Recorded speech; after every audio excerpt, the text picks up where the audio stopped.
De janvier à mars, je continue à poser des questions aux Français pour le compte de l'IFOP. Pourquoi les aspirateurs se vendent mal? Est-ce que vous aimez le fromage en tube? Est-ce que vous lisez beaucoup? Un cadre, qu'est-ce que c'est? La poésie, ça vous intéresse? Et les sports d'hiver? Que pensez-vous des robes courtes? Quand vous voyez un accident, qu'est-ce que vous faites?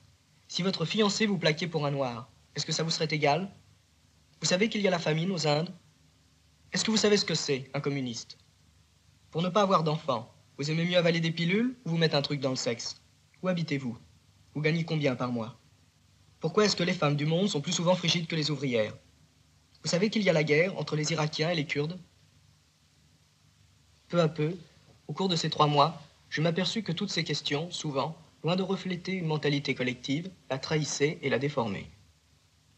À mon manque d'objectivité, même inconscient, correspondait en effet, la plupart du temps, un inévitable défaut de sincérité chez ceux que j'interrogeais. Sans le savoir, je les trompais donc peut-être, et j'étais trompé par eux. Pourquoi?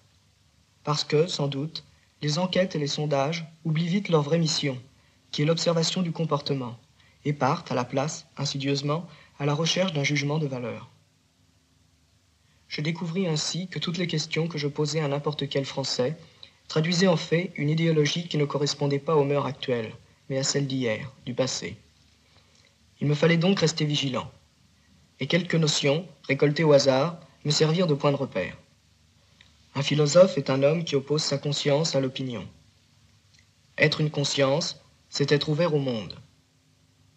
Être fidèle, c'est faire comme si le temps n'existait pas. La sagesse, ce serait si on pouvait voir la vie, vraiment voir. Ce serait ça, la sagesse.